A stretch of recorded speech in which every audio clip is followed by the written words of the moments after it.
جو ہمارے دلوں میں چھپے ہوئے رازوں کو خوب جانتا ہے.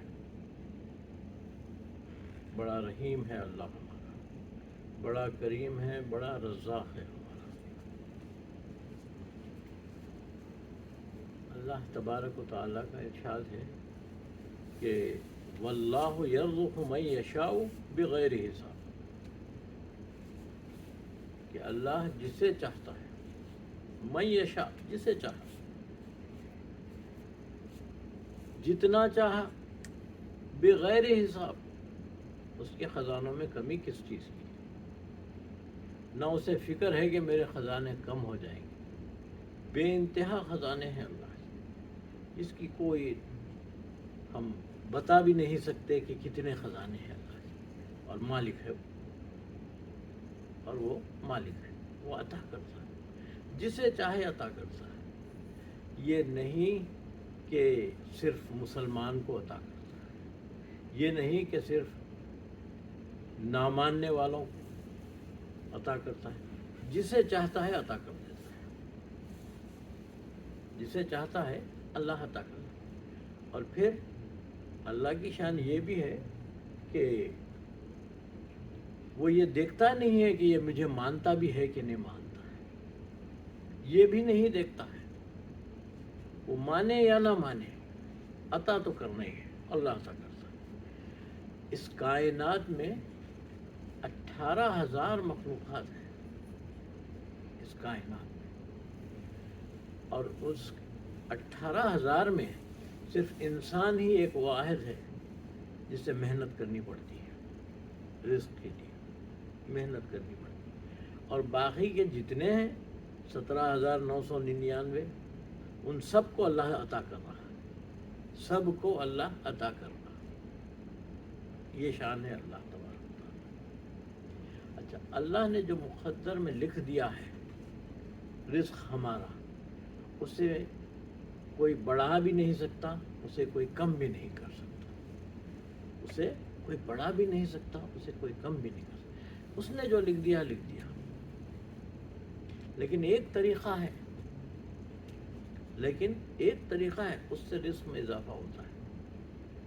ایک طریقہ ہے جس سے رزق میں اضافہ ہوتا ہے. تو موسیٰ علیہ السلام کے دور میں ایک شخص تھا جو غریب تھا. وہ غربت سے اپنے تنگ آ گیا تھا. یہ صبح شام کیا ہے، اتنی محنت کرنے کے باوجود بھی ہمیں کچھ ملتا ہی نہیں. تو اس نے، تھا تو پکا، موسیٰ علیہ السلام کے ماننے والا پکا تھا وہ. تو اس نے جو ہے نا ایک دن موسیٰ علیہ السلام سے کہا کہ موسیٰ ایک کام کرنا ہے. موسیٰ علیہ السلام نے کہا کیا کام کرنا ہے؟ تو بولے اللہ تبارک و تعالیٰ سے آپ جب ملنے جائیں تو اللہ سے یہ کہنا کہ میرے عمر کتنی ہے اور بچی ہوئی، اور دوسرا سوال یہ کہنا کہ وہ سارا رزق جو اتنے سال کا بنتا ہے وہ مجھے دے دے، ابھی ایک ہی وقت میں دے دے، مجھے ایک ہی وقت میں دے دے. تو موسیٰ علیہ السلام جواب لے آئے کہ بھائی تیری عمر 80 سال ہے، تیری عمر 80 سال ہے، اور اب اس وقت تو 60 سال کا ہے، اور اللہ تبارک و تعالیٰ نے تیری دوسری بات بھی مان لی ہے، اور تجھے تیرا 20 سال کا رزق عطا کر دیا جائے ایک وقت میں. علیحدہ علیحدہ کر کے ایک ایک دن کا کر کے دینے کے بدلے میں مجھے پورا ایک وقت دے دیں. اچھی بات ہے. دوسرے دن دیکھا تو کیا ہے، گھر کے سامنے ڈھیر لگی ہے، اس کو جو رزق ملنے والا تھا ڈھیر لگی. وہ شخص بھی گیا، بستی میں جا کے اعلان کر دیا کہ جس کو ضرورت ہے آئے اور لے جائے میرے گھر سے، رزق پڑا، جس کو چاہے جتنا چاہے لے جائے آ کے. تو یقینی بات ہے کہ چند ہی منٹ میں وہ سارا ختم ہو گیا.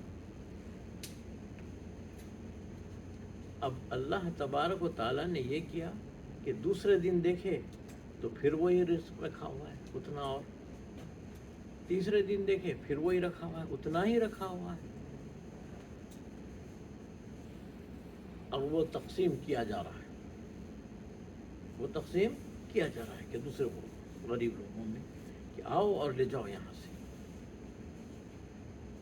اب اتفاق سے موسیٰ علیہ السلام کا بھی گزر ہوا وہاں سے، تو انہوں نے دیکھا کہ کل بھی یہاں پر تھا اس کے پاس رزق، آج بھی ہے، پھر یہ کیا معاملہ ہے؟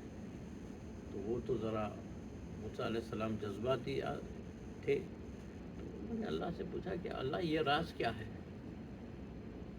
اللہ یہ راز کیا ہے؟ اس نے تو ساری عمر کا جتنا بھی بنتا ہے 20 سال اس کے جو بچے ہیں اس کا ایک وقت میں رزق عطا کر دیں، اور آپ نے دے دیا تھا اس کو، پھر یہ کیا ہے؟ یہ روز روز کا کیا ہے؟ کیا تھوڑا تھوڑا کر کے دیا جا رہا ہے اسے؟ یہ کیا ہے؟ تو اللہ تبارک و تعالیٰ کا ارشاد ہے موسیٰ یہ ہمارے رازوں میں کا ایک راز ہے، اب تم ہمارے محبوب ہو، ہم سے پوچھ رہے ہو تو ہم بتا دیتے ہیں، ہم بتا دیتے ہیں کہ اس نے کسی اور سے نہیں ہم سے تجارت کی ہے، اس نے ہم سے تجارت کی ہے، اس نے یہ پرواہ کیے بغیر کہ کل کیا ہونے والا ہے، اس نے سارا رزق بھوکے اور ننگے لوگوں میں اس میں غریب غربا میں تقسیم کر دیا ہے۔ یہ ہمیں کیسے گوارا ہوگا کہ کل وہ ہمیں بھوکا رکھے؟ اللہ تبارک و تعالیٰ کیسے اسے بھوکا رکھیں گے؟ تو اللہ تبارک و تعالیٰ نے اسے ہر روز عطا کیا۔ تو بات یہ بنتی ہے کہ اللہ کی راہ میں دینے سے پیچھے نہیں ہٹنا چاہیے۔ اللہ کی راہ میں ابلیس ہمیں یہی سکھاتا ہے کہ اگر آج آپ دے دیں گے تو یہ لوگ کل پھر مانگنے آ جائیں گے، پھر بعد میں مانگنے آ جائیں گے، پھر یہ کرنے آ جائیں گے، مت دو ان کو، جھڑکیاں دے کے پڑھا دو، ان کو غصہ کر کے پڑھا دو۔ یہ لوگ اس طرح کرتے ہیں، یہ لوگ اس طرح سے کرتے ہیں کہ پڑھا دیتے ہیں، اور ایسے ہی اگر دینا رہا تو بھائی ایک دن ہم بھی جو ہے تو ہاتھ پسارے کھڑے رہ جائیں گے، ہم فقیر ہو جائیں گے۔ اس طرح کے ہمارے خیالات پیدا ہو جاتے ہیں، لیکن ایسا نہیں ہے۔ اللہ تبارک و تعالیٰ تو کثرت سے عطا کرتا ہے۔ ایک شخص کے در پہ فقیر آیا، فقیر آ کے کہنے لگا اللہ کے نام پہ کچھ عطا کرو، تو اس نے اپنی بیوی سے کہا کہ یہ لے جائے رزق اور دے دیں۔ وہ کھانے کے لیے بیٹھے تھے تو انہوں نے اس میں سے کچھ نکال کر دے دیا، کہ بولے اللہ کے نام پہ مانگا ہے اسے دے دو۔ تو اس کی بیوی لے گئی، دروازہ کھولی، جو دیکھی تو چیخ ماری اور گر کے بے ہوش ہو گئی۔ یہ دوڑا دوڑا آیا، دیکھا تو کیا باہر تو کوئی بھی نہیں ہے، پھر یہ گر کے بے ہوش کیوں ہو گئی، ایسی چیخ کیوں ماری، کیا ہو گیا اس کو؟ جب ہوش آیا تو پوچھنے لگا کہ بھئی کیا بات ہوئی تجھے جو اس طرح سے بے ہوش ہو کے گر گئی، تو کیا ہے؟ تو بولی آپ کو تو پتا ہے کہ میں آپ کے نکاح میں آنے سے پہلے کسی اور کے نکاح میں تھی، آپ کو تو پتا ہے۔ بولے ہاں پتا ہے، کسی اور کے نکاح میں تھے۔ تو اچھا، تو پھر کیا؟ جو آپ نے کہا کہ اس رزق کو لے جا کر مانگنے والے کو دو، تو میں نے اس مانگنے والے کو دینے کے لیے جب دروازہ کھولا تو میں نے دیکھا کہ وہ میرا سابقہ شوہر تھا، وہ میرا سابقہ شوہر تھا، اور میں نے اس کو، اور ہوا یہ کہ وہ کافی مالدار تھا، وہ کافی مالدار تھا۔ اس کے در پر ایک فقیر آیا تھا، اس کے در پہ ایک فقیر آیا تھا، تو اس نے اس کے ساتھ انتہائی برا سلوک کیا تھا، انتہائی برا سلوک کیا تھا، اسے جھڑکیاں دیا، اس کا بہت غمزدہ ہو کے گیا تھا۔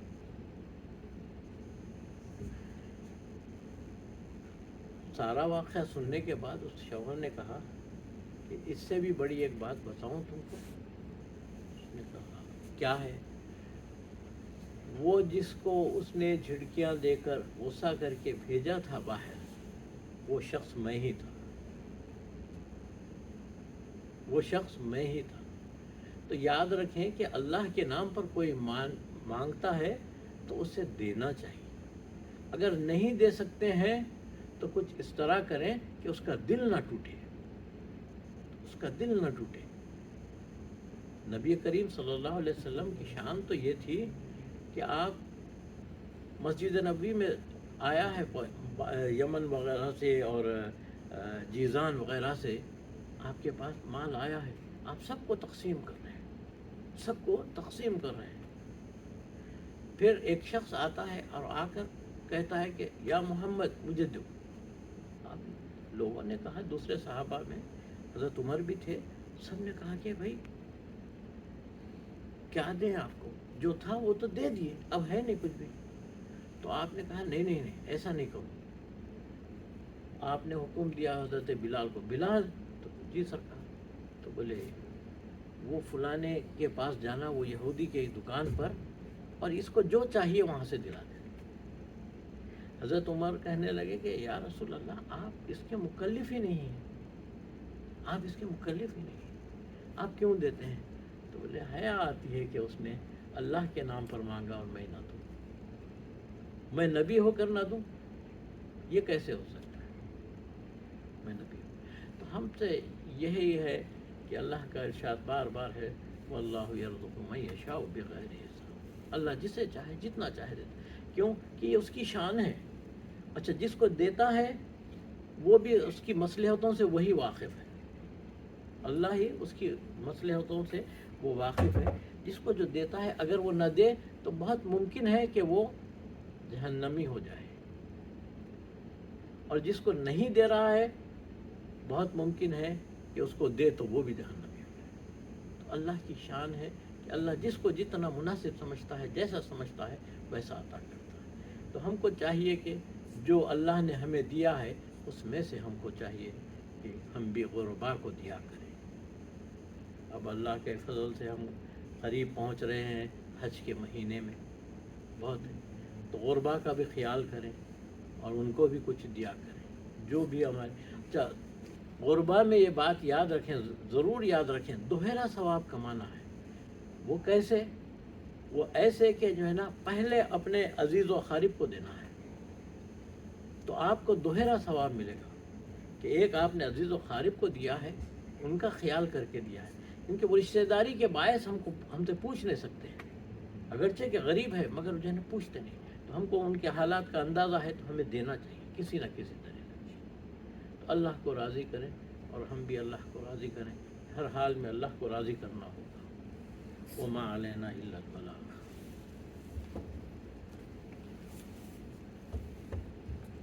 اللہ اکبر، اللہ اکبر، اللہ اکبر، اللہ اکبر.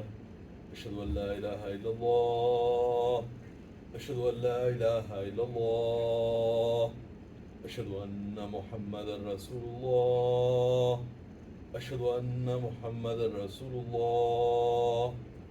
حی علی الصلاة، حی علی الصلاة، حی علی الفلاح، حی علی الفلاح. اللہ اکبر، اللہ اکبر. لا الہ الا اللہ.